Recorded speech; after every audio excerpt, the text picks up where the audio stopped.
welcome on the side, right? And I'll begin on my immediate left. We have the Vincent Mungai, who's the sports director for Special Olympics Kenya.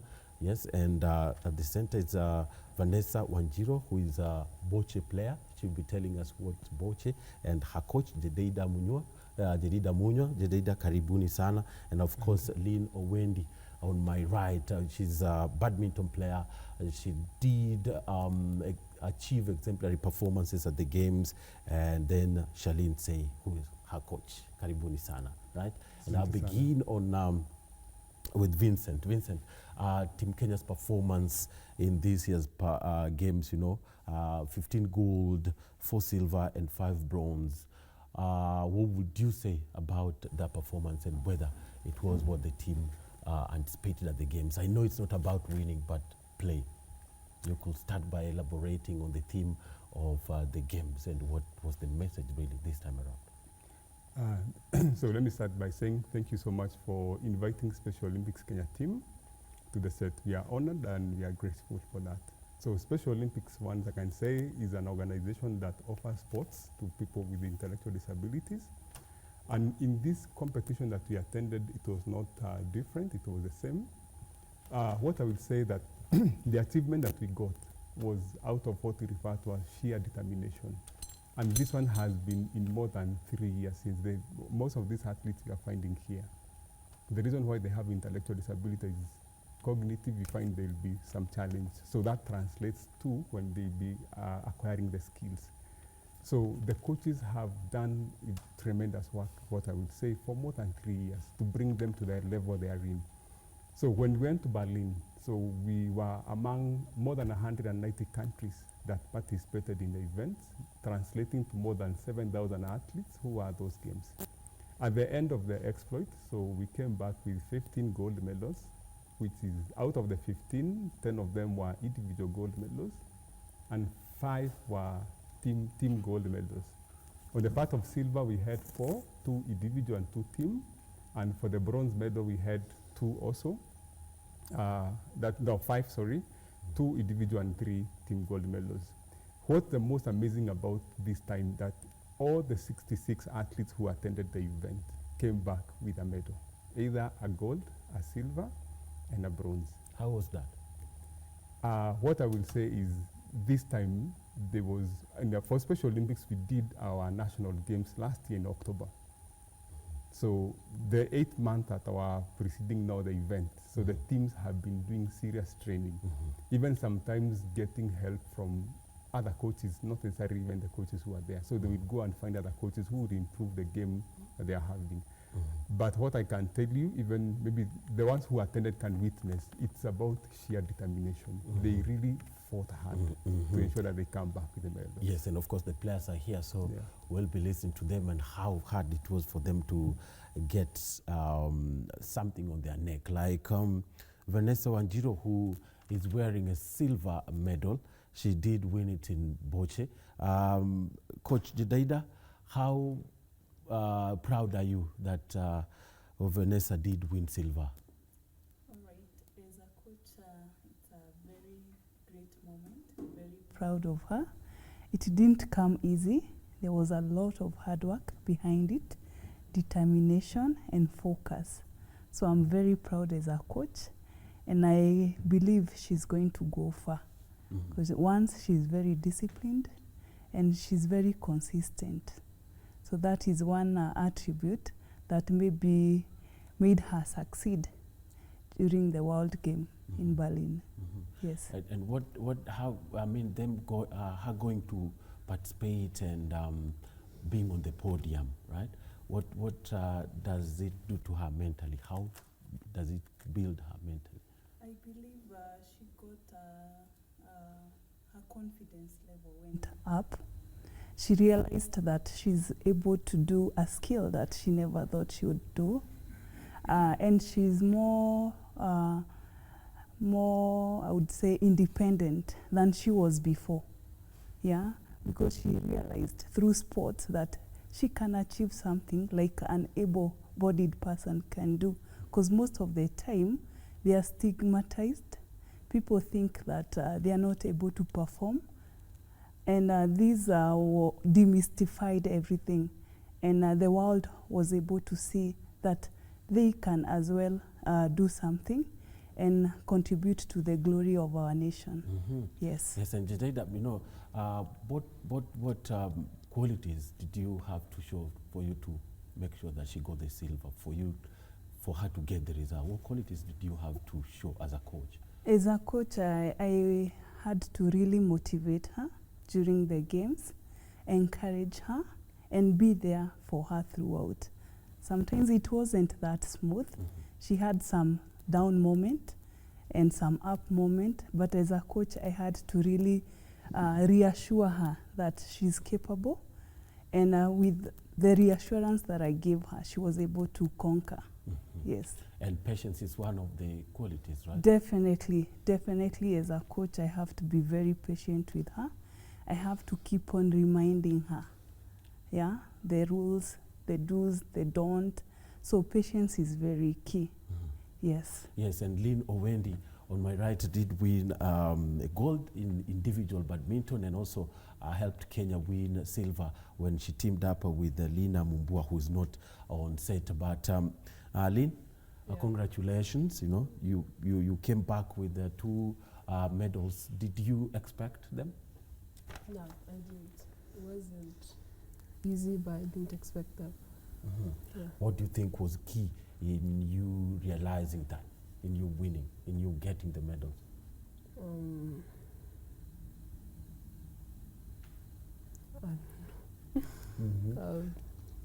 Charlene, you coached Lynn too in that game, right?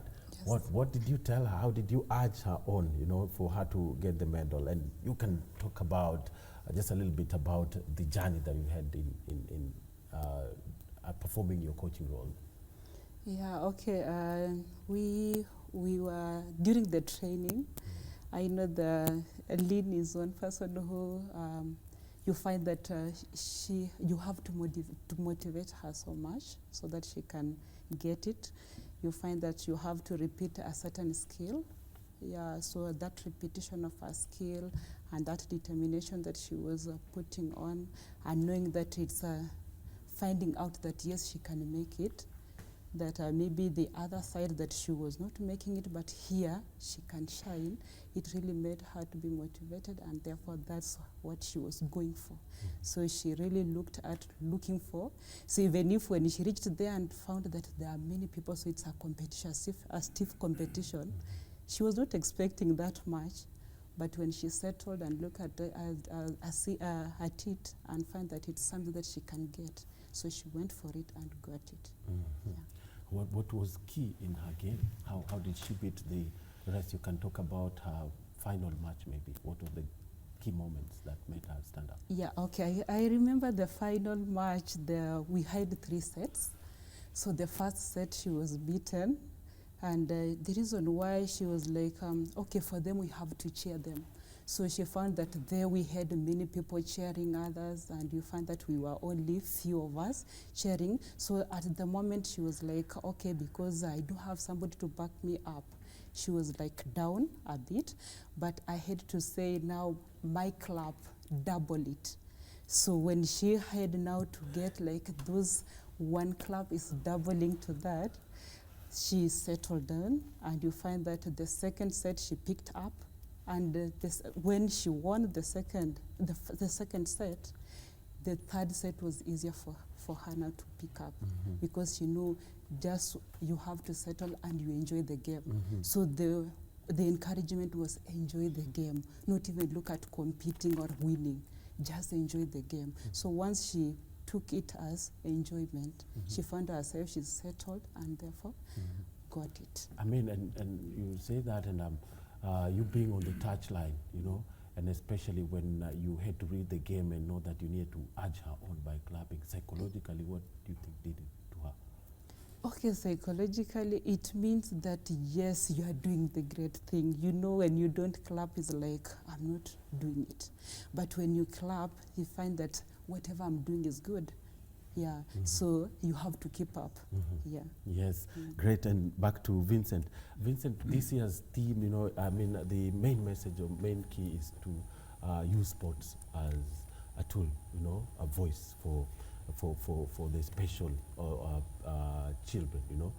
How powerful were the games in passing out this message, and especially your performance, and how that translates to how you want it to be, you know, how you want the whole movement to become? Yeah, so for me, I'm looking at games is not only an enabler of the activity, but an enabler of other rights. Since majority of the athletes we have, out of the 66, 44 of them were athletes with intellectual disabilities, and 22 were athletes without intellectual disabilities, because we do it as a unified event. So for us, even at the Special Olympics World Games, the hashtag was unbeatable together, because what we are doing is to promote inclusion. And what other better way to do that inclusion rather than use sports? Because for the sports, majority of them, they are able to express themselves. They will take time to build the skills. But the moment they learn a skill, what I can assure you is they can never forget. And that's why we always tell the coaches, train them and teach them the right thing. Since undoing is one of the hardest. And one thing maybe I can add, all the coaches that we had, 22 of them, Special Olympics is a volunteer-driven organization. Nobody pays them any dime to volunteer. They do it for free. Yes. And of course, looking at the guarantees for the people or players or children with intellectual challenges, right? Yeah. Do you think that there are guarantees either in the Constitution, or you can talk about the steps that Kenya has taken in assuring them a place in the society? Yes, what I will say is, yes, we are heading in the right direction, though the pace is slow. Maybe we would want it to be more faster, but what I can say maybe to first is to appreciate the support that you have also received. Like our team, we had 92, and I can tell you it was not that easy, but through the government, we are able to take 92 to Berlin. And what I'm saying is, at least we are finding partners now coming on board.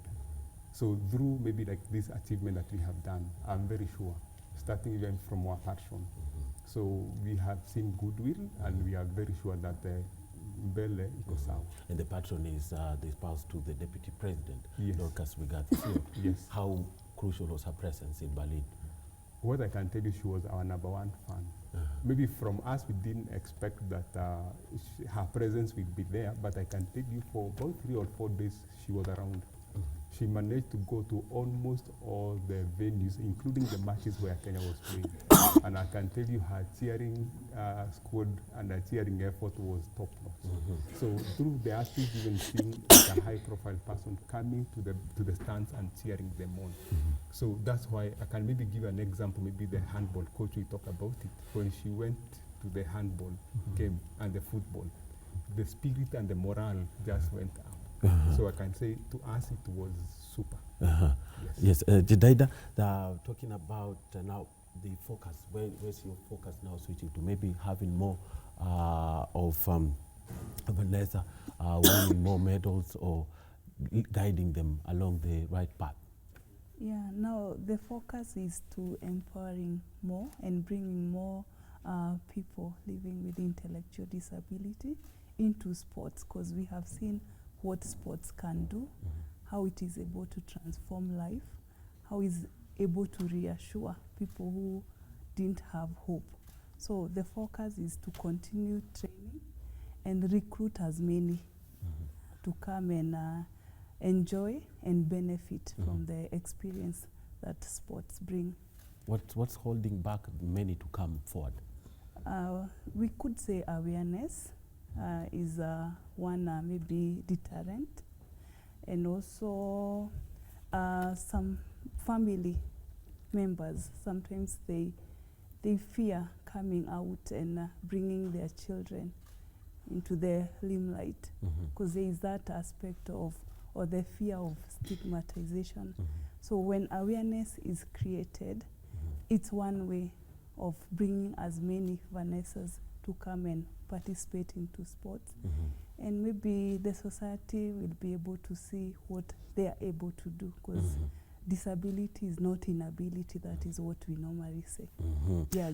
That's boche, which is a form of bowling for the players, for bowling players in the Special World Games. So that's Jedida Munywa, who was the coach for Vanessa, led Wanjiru to winning silver at the games. And Charlene, though we constrained with time, but you could have your parting shot, how this really impacted on you, coaching, and also what do you make of the talent that is available and how they should come forward?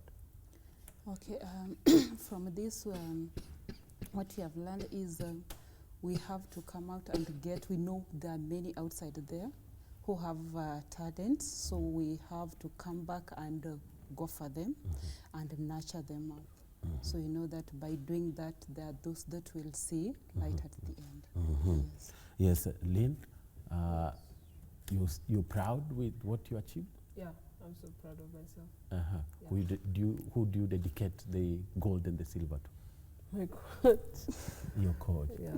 Okay, great. That's Lynn Owendu. She did win a badminton gold at the Special Olympic World Games in Berlin, and also teamed up with Lina Mumbua to win silver for the doubles. I was speaking to Charlene Tsei, Lynn Owendi, as well as Vincent Mungai, who is the sports director and was in charge of the team in Berlin, as well as Jedida Munywa, the coach for Boche, and Vanessa Wanjiru is also on the set. She won silver at the games. Thank you so much. Of course, the next set of interviews will be continue to speak to the team that was there. This is just part of they did participate in several disciplines, and we'll be speaking to players who took part in handball, cycling, basketball in the second set of our interview. But before then, let's look at this particular interesting feature of a blind chess player right up next.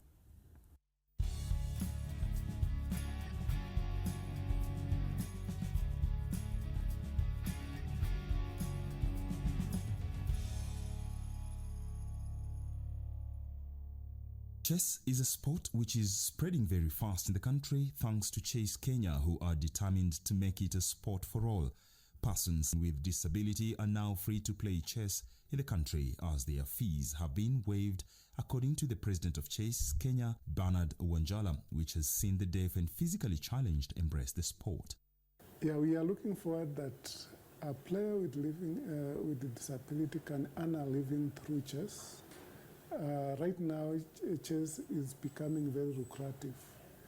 Our top prize is above 1 million in most of our top tournaments. We are giving a car as one of the top prizes in national championship. If a player, whether you have disability or not, invests some time, they can be able to earn very decent returns from chess. So we look forward that they will live to come to the top so that they can fight with the rest, because chess is the only sport that equalizes whether you are disabled or not. You can compete on equal measure. The visually impaired are the latest inclusion and can even play with the ordinary players and really give them a lot of competition, as coach Harrison Nyaga has witnessed while taking us through the game with visually impaired University of Nairobi player Wycliffe. Chess for the visually impaired is played on a special board with raised squares and dots for easy identification. The black and white pieces are also differentiated so that players can identify their pieces when playing against each other. However, they can compete against sighted players, and that means playing on different boards. Whether they are playing against each other or not, they are all required to call out their moves so that they can keep track of the game according to the world governing body rules. For the chess for visually impaired, it's very special because one board can only serve one person. And training that person, you need to have the board as well. So you find you need patience, you need kind of resilience, because for them to figure out to get that position in their picture, in their brain, they are not using the visual. So it takes longer time to train them. It takes a lot of concentration, like to one player, comparing to when you are training other person with disability, like the hearing impaired, you just stand in front, you sign in front of them, and they're going to get it. But for the visually impaired, you need to direct them where to do it because it's a new thing to them. And you as well, you need to know actually what you are doing. You need to have prepared yourself well.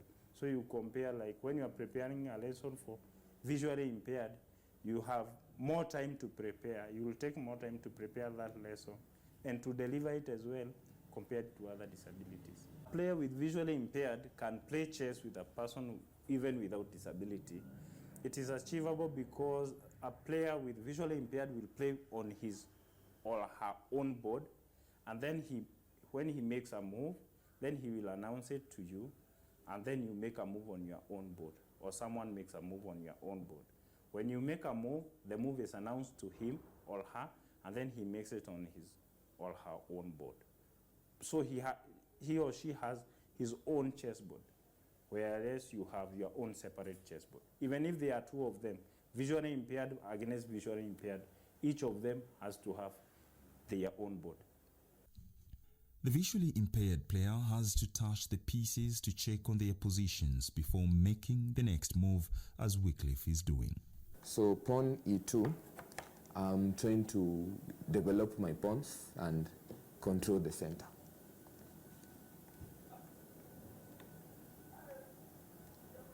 Knight C6.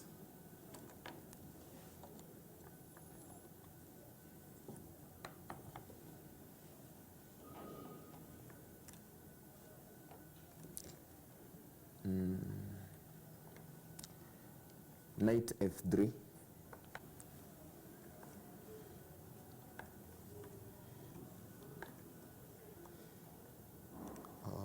Bishop C4.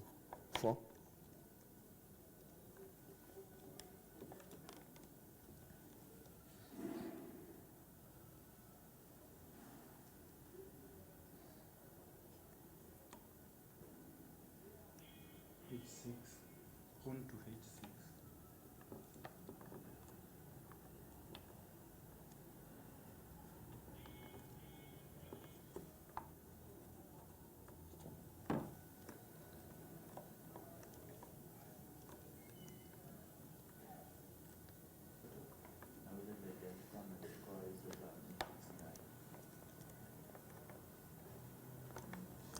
And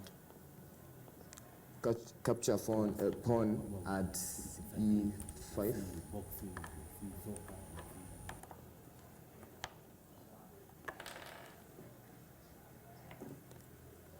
A special clock also keeps track of time and speaks out every player's time so that one is not disadvantaged. The visually impaired players can also record their games to analyze it later and work on their next moves or write the moves in Braille. The game of chess.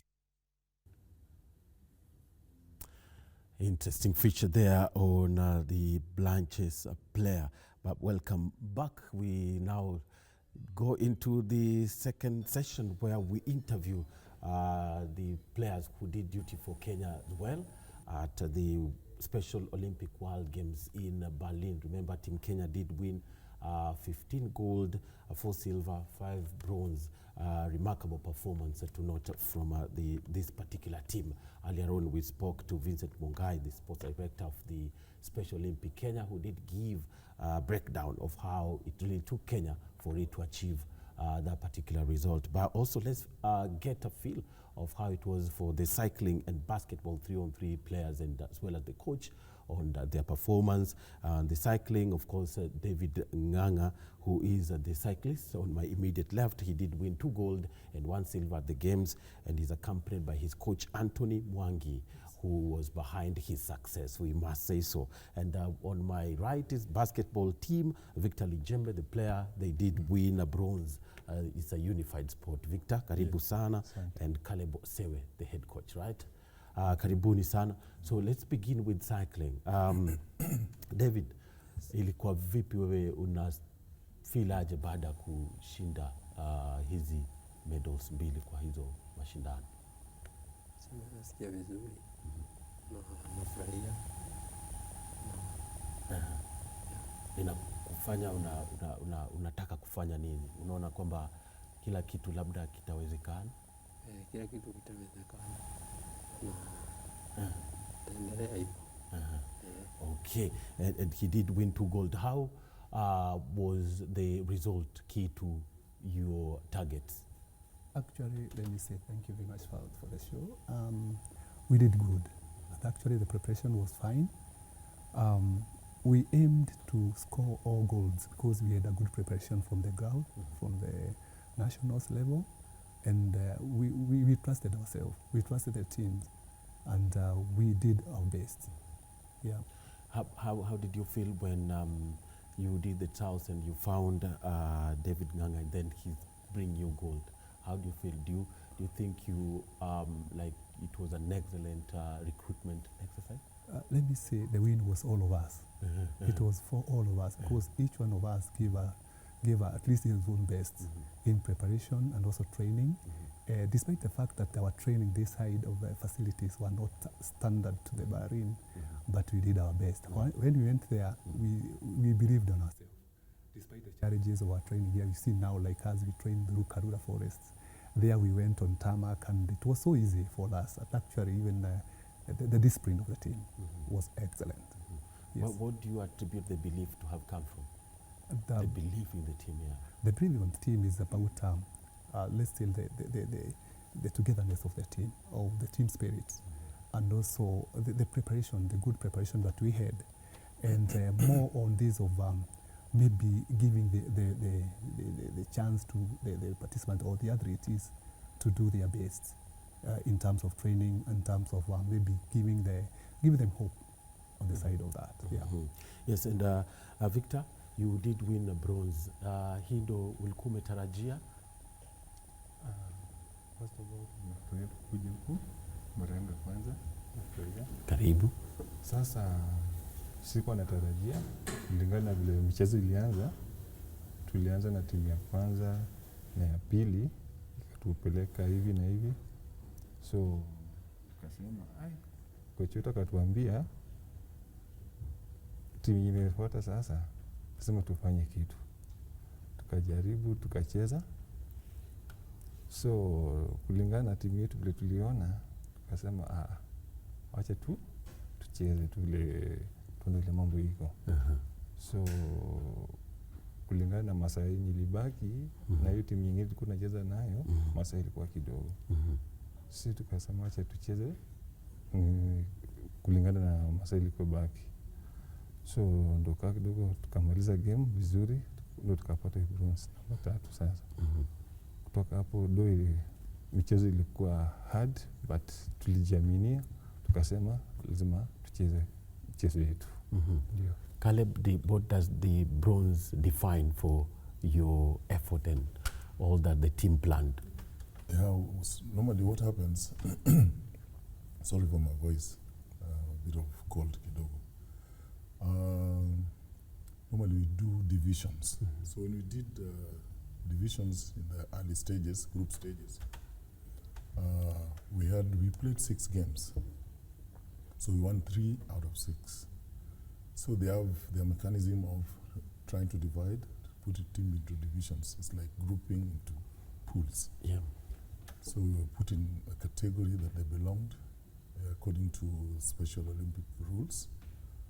And when I looked at the team, I said we would now clinch gold. We went all the way.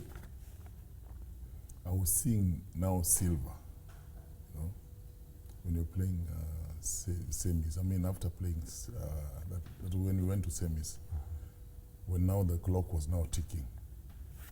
Then I said we could not just go down like that. We had to go for playoffs. I just talked to the team. They listened and they just followed the instructions, and we got the bronze. So we are happy about it because imagine we didn't come with anything. How would you be feeling now? Yeah, but all the games were about participation, right, and inclusion, yes, right?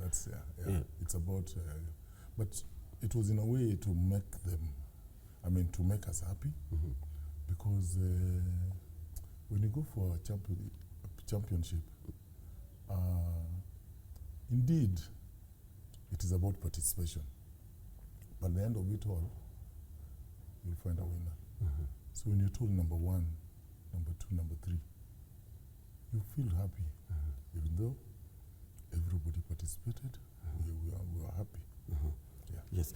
David, what now lies ahead?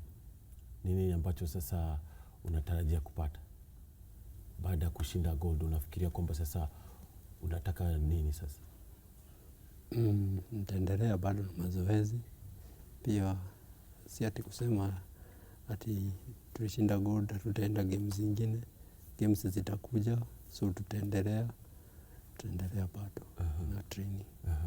Na mbona ukachagua cycling? Kuna michezo mingi, uliamuaje cycling? Labda ulianza cycling kitambo?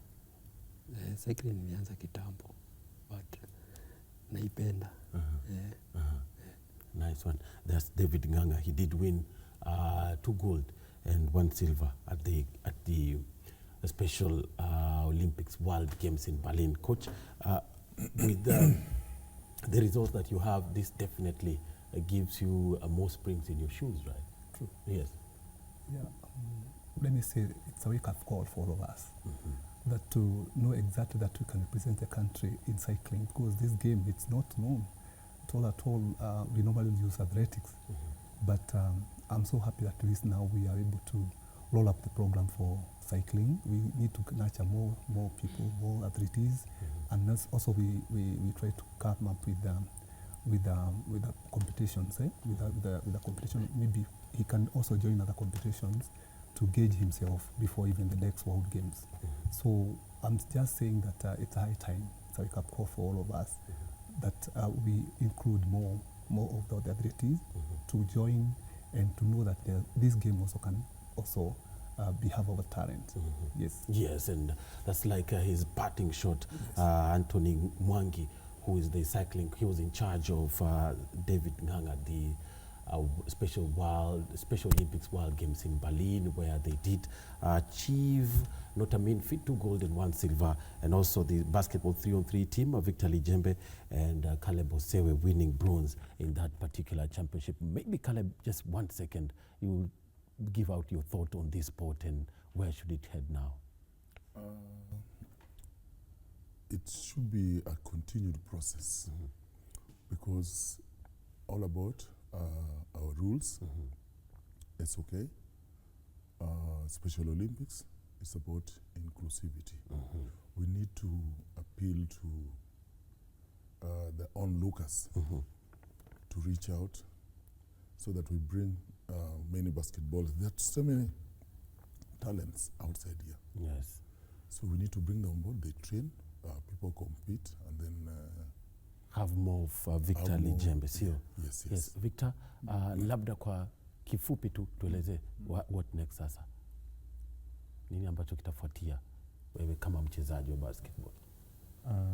Kulingana mimi vile niko sasa, mimi michezo mingine ikitoka taendelea na hata kama ni mchezo mwingine, hata kama ni football ama nini, ni kujaribu tu.